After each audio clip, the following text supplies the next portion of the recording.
I'm filming a YouTube video, go away.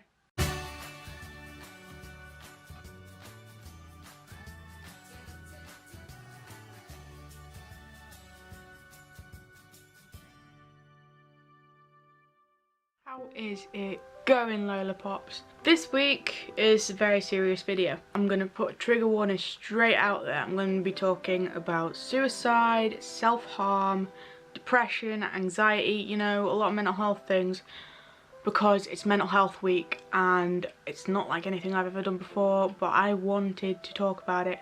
I finally felt, after 2 years on YouTube, I got to know my audience, I got to know the people who watch my videos are very loving and accepting people. So I felt like I could open up to them. So I'm going to talk about my mental illnesses that you might or might not know that I have, how it affects me. There might be some details I might leave out. This isn't scripted. A lot of my videos aren't scripted, so it's going to be going off, you know, what I feel and things that I could say, things that I feel I could say to you all, and, you know, just bring awareness to mental health. It's a very real thing. It's very traumatic to some people. My hair is doing a thing. Although I washed it last night, so it's a lot, and I brushed it, and it's very fluffy today. But when it gets fluffy, it gets all weird. So, like, I've got a series of 14 questions that some of them I came up by myself, some of them I didn't come up with by myself. You know, to talk about prompt me to talk about mental health, because I wouldn't know where to start. First question is, what mental illnesses do you have? Now, the things I class as mental illnesses is anything I suffer with that affects me up in my brain. So I suffer from depression and anxiety, as you all know, who I have mentioned it a couple of times. Very severe depression and moderately severe anxiety. It's not as bad as my depression, I'd say. Paranoia is a big thing that, you know, affects me. It kind of comes hand in hand with depression. I have body dysmorphia disorder, body dysmorphic disorder. Either one of them two you can call it. Which means, like, I'm constantly checking my appearance. Like, you know, does this look in place? Does this look in place? Like, when I wear ties, I'm like, does this look straight? I'm like really conscious all day that it's like straight and doesn't look stupid. Like jackets that I wear, oh, does this skirt go with this? And it's not just that, it's I have a lot of scars because I have had a history of self-harm. So I get conscious that even if I have a jumper on, do my scars show through? Are people looking at my scars? You know, things like that. It's ridiculous things, but it's very real, and that's what body dysmorphic disorder is to me. I also have gender identity disorder, which I have talked about. Disconnection with my gender identity. I don't know who I am, I guess. I don't know, I just struggle with my identity, and I think I'm getting there, but I'm still not sure. The last two of those, I don't know if you count them as mental illnesses or not, but anyway.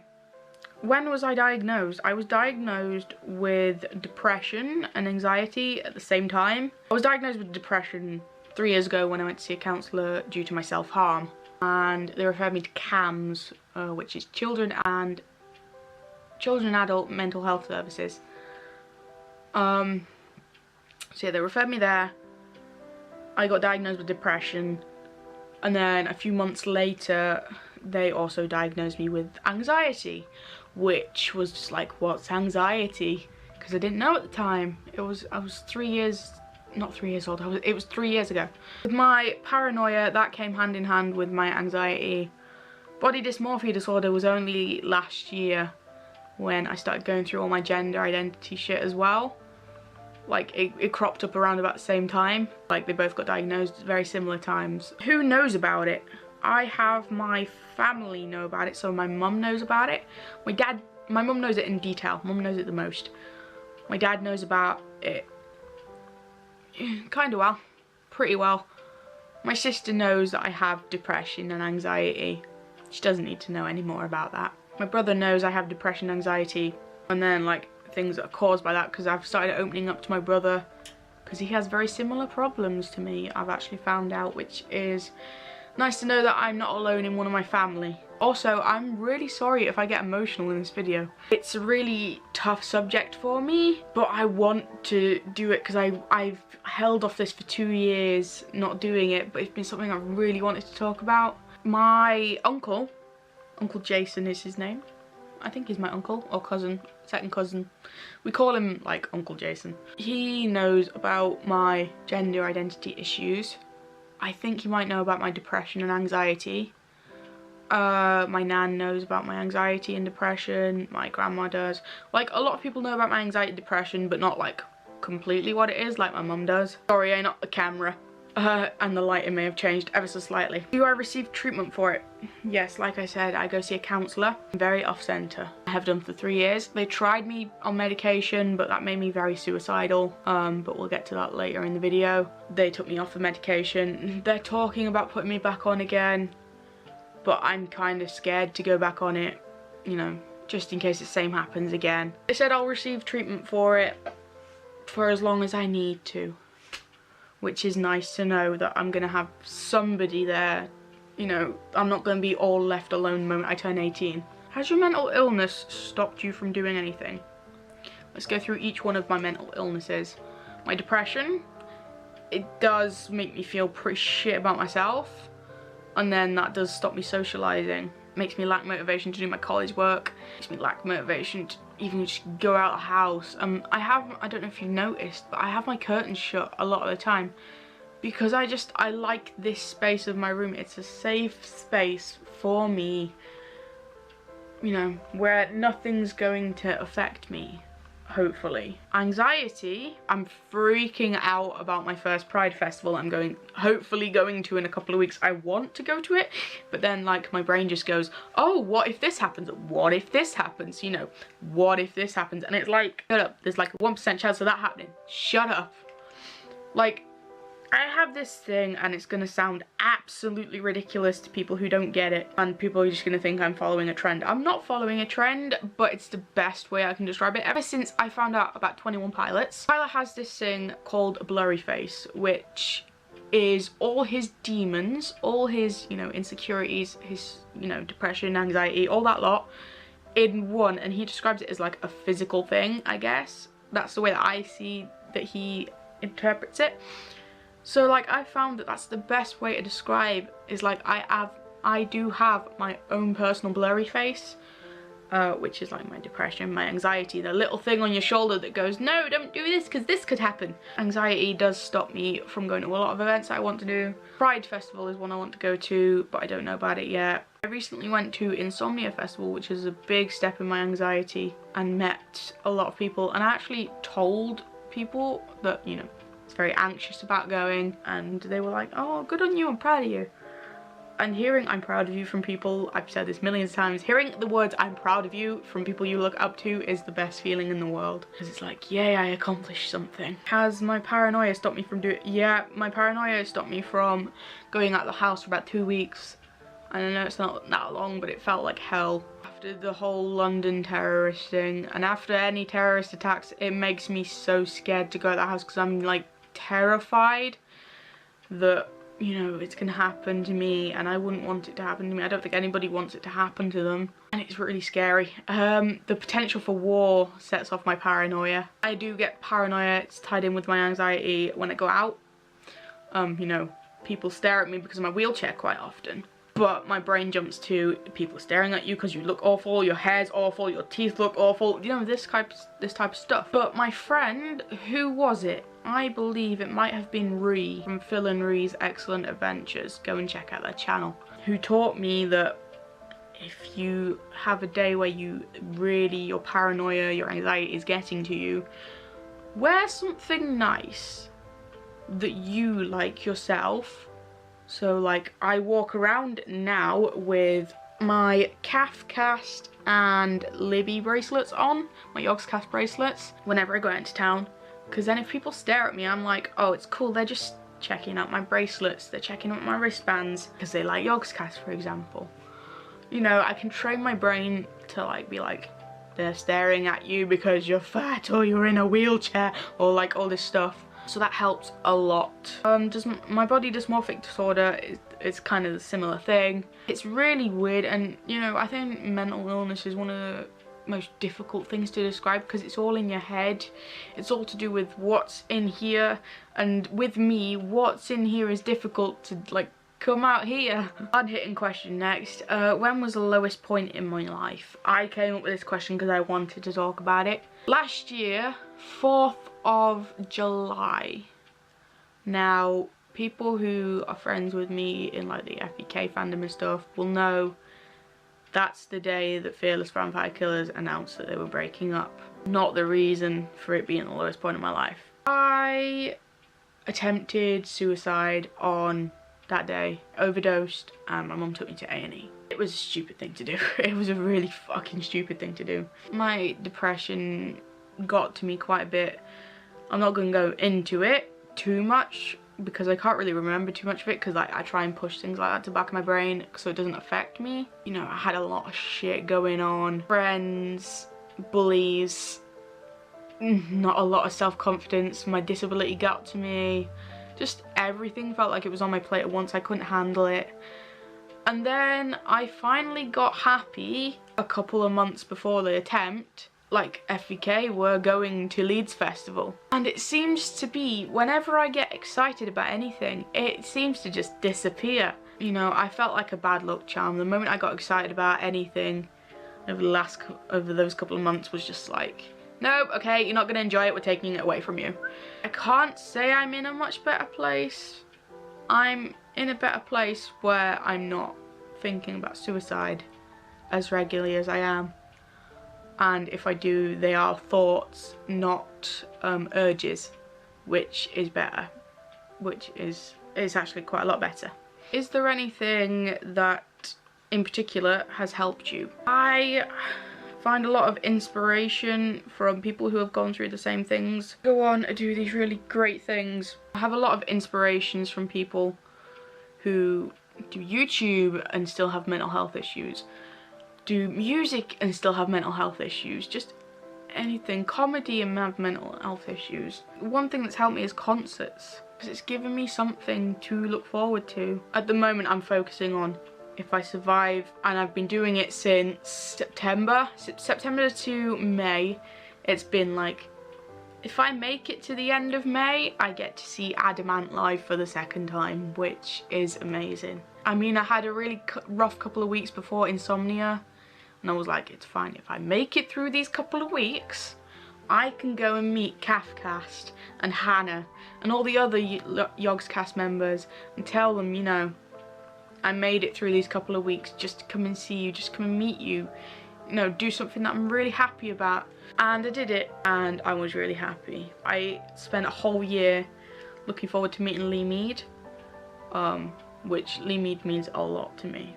Absolutely loads. Yeah, I just look for little goals to get me through months, because with a disability as well, it's really difficult.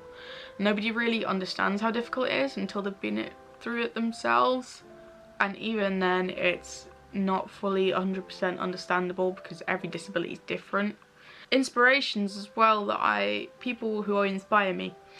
Alexander Rybak is the #1 person that inspires me. He does amazing things. He went on to Eurovision. He's done countless amounts of TV shows. He's toured the world, and he's still stayed humble.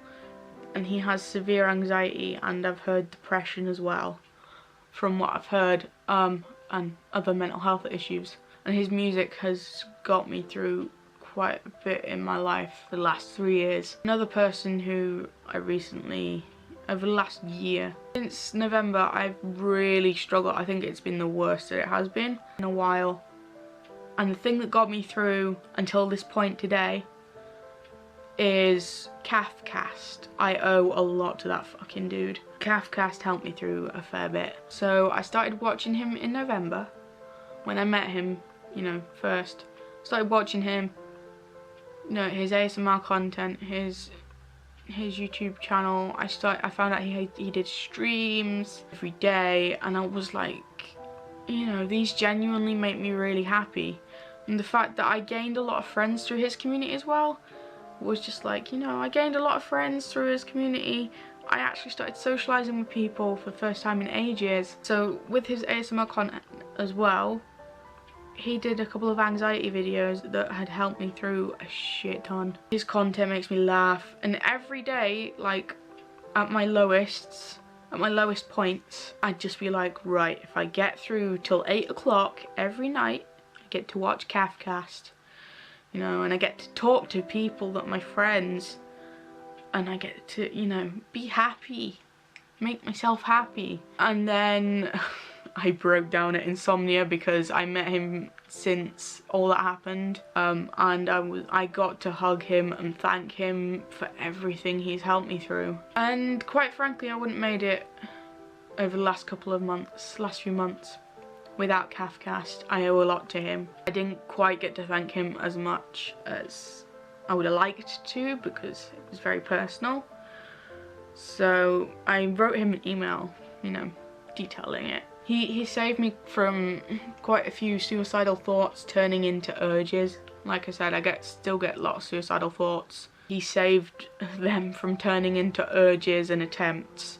So I thank him for that. My anxiety's gotten quite a bit better thanks to him. You know, I owe a lot to him. What do you find the most difficult to deal with?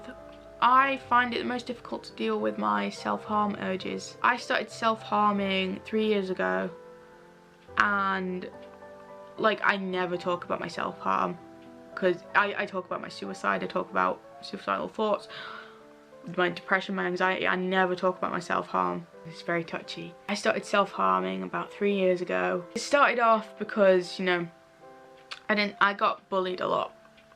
So I started self-harming because, you know, I thought it was worthless, I thought it was useless. It turned into self-harming as an addiction. It was like, if I don't see scars on my body, if I don't feel that familiar pain, I feel different.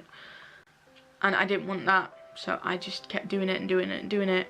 Then it moved on to, like, I started off doing it on my arms, as I guess what people think is typical self-harming. Then I moved on to my legs, because I was like, then I got the disability stuff coming in. They're useless anyway, so why does it matter if I use them? Because I still struggled with the addiction, so I was like, why does it matter? Also, I can barely feel some parts of my legs, so like it turned into a control thing where I'd self-harm on parts of my legs that I couldn't feel, because then it was like, you know, I can control how much, because I couldn't control my disability, I could control something else in my life. So I started to find something I was comfortable with, that I could control. And I knew that self-harming was a coping mechanism and an addiction for me. And I started to be able to control that, so like on parts of my legs that had less feeling, if I self-harm there, I could inflict little pain, or I could inflict more pain on bits I could feel, you know, that kind of thing. And it sounds crazy to talk about, but I'm talking about all this because there is this big taboo on mental illness that people think that you're crazy if you talk about these things. It's like, no, it's not crazy. More people go through it than you think. What makes me feel calm? I do music quite a lot. I turn to music for calming mechanisms. It depends what I need calming down from. If I'm having a moment where I'm just like, oh, I feel quite shit, I don't really like my body, I don't really like myself, I'll turn to a funny video. Jacksepticeye, for example, Markiplier, Calf. I'll turn on a funny video and laugh for half an hour worth of videos and just forget about it. And that's the least severe moments I have. My panic attacks, I talk to friends. I've started opening up to a couple of friends. There's a couple of videos that I watch of calves that have helped me out with panic attacks. Otherwise, I just sit there and just, you know, shake like crazy, try and breathe, just ride it out until it passes, which it usually lasts no longer than half an hour to an hour at the most. It's usually half an hour. What makes me feel calm when I have a body dysmorphia disorder moment? Like I said, my friend Ree suggested wearing something that I like a little fidget thing I can do. My gender identity disorder is helped by the fact that the people I talk to don't really think about it that too much, and they're not bothered by it. So it's like, if you want to be called one name one day, I'll call you that name. If you want to change it, if you want to change your pronouns, whatever you want to do, I'll go with it, and I'm alright with it, which really helps when I think, no, I want to be called this this day specifically, but oh no, people are gonna, you know, hate me for changing it, think I'm attention seeking and stuff like that. They really don't mind, which is really nice. I'm doing this thing because, like I said, I wanted to do this video because it's important to me, but like I'm really nervous about it. No, my family are gonna watch this and wonder, you know, why are you talking about all these things? Should you be talking about those things? Yes, because it needs to be talked about. That's what I mean. Society has brought such a taboo on it that it shouldn't be talked about. It's like, yes, it should be. It's fine. What do you do in a crisis? In a crisis, meaning what? If it's a suicidal crisis, I'll turn to videos, chat to friends that actually know about my things, you know. I'm feeling a bit on the downside. Do you want to, you know, Skype for a bit, distract me? Helps quite a bit. Have a cry, it helps me a lot. Yeah. If all else fails, I'll go to my mum, which I haven't actually done yet, but like that would be the next protocol, is my mother. Just like, you know, I'm having these thoughts, I can't deal with them, there's no way I can escape them. Please, can you, I don't know, help me. That is what I would do in a suicidal crisis. Anxiety attack wise, I'd consult my videos, talk to friends, you know, laugh for a bit. But that's like at the worst. When I'm having a panic attack, I'd, you know, focus on my breathing. I've got this thing that when I'm really anxious, I do this, I go like this, and it's actually distracted my dad from driving once or twice, but that's because he doesn't understand it and he thinks I can control it. I can't control it, it's hand tremors. I have to practically sit on my hands to stop them tremoring. Or I do play ukulele, because then that keeps my hands busy because they're shaking anyway, and my hands do move quite fast when I'm playing ukulele. So I'll find a really upbeat song, just sit and play that. How are you doing now? I have my good days, my bad days. I'm doing a little bit better than I was. Maybe I'm doing more or less the same. I really don't know how I'm doing. I still have my moments of suicidal thoughts. I still relapse with self-harm fairly regularly. All of the gaps between self-harm relapses are getting very long. They're getting longer, going months now. Anxiety in places is getting better. Paranoia is still about the same. Body dysmorphic disorder, I don't really pay too much attention to it, so I don't know if that's getting better or if it stayed the same. My gender identity disorder, I'm still struggling with quite a bit. So I'm kind of not doing as bad as I thought I was, now I actually think about it, but I'm still got a long while to go before I guess recover.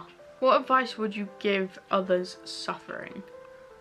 Talk to somebody, you know, reach out to somebody. Your family in general. If you're in Britain, you can go to a GP. I don't know about America and stuff like that, but if you're in Britain, you can go to your GP, you know, tell them you're struggling a bit, see what they suggest. Because GPs are just as good as counsellors. They'll help you start off it if they think you need a counsellor. Friends, if you've got any friends that you trust, you know, talk to them. I'm struggling. This is going on with me. Do you know what to do? Do you know what you suggest? There's places online. If you've got any online friends, any online communities you're in, any, I don't know, YouTube videos, comment sections in YouTube videos are always really helpful. Helplines that you can talk to. There's a lot of suicide hotlines, depression hotlines, things like that. There's lots of different ways that you can get help. Just reach out to somebody, because it's very cliche to say it, but, and it's very hypocritical, because I really at times don't believe it myself, although most of the time I kind of do know deep down. It does get better, and hearing that from myself right now just almost got me emotional, because I always refuse to believe it does get better, but the more I think about it, the more it's true. It does improve. So yeah, reach out to somebody, talk to somebody, find things that make you happy. Whether it's the stupidest little watching YouTube videos, watching a streamer to get you through every night, playing games, making a new hobby, finding a new hobby, doing something that gives you genuine happiness. And finally, what makes me smile? What makes me smile is getting joy out of other people. Like, if I'm having a shit day, I'll help other people. In fact, I'll help other people regardless of what mood I'm in. I love helping people feel better, because then it makes me feel like a good person inside. And it feels like I'm doing something right. Gigs make me smile. Things that I can enjoy and feel normal. Basically, that means I'm not surrounded by my disability, or I can forget about my disability, or I can forget about the shit going on in my brain. You know, things that make me feel normal. Anyway, I hope you really liked it. It's Mental Health Awareness Week, so if there's anything else you want me to talk about further, I'm actually happy, even though I said it earlier in the video that I wasn't happy about talking about certain things. I'm happy to talk about certain other things in a video if people want me to. Because this week is all about shining a light on mental health, and I guess I'm exposing my vulnerability to people. That doesn't matter. What matters is we get rid of this taboo. Get people the help they need. Anyway, please give this video a thumbs up if you liked it. Subscribe down below, comment a lollipop today. See all you guys in the next video. Goodbye.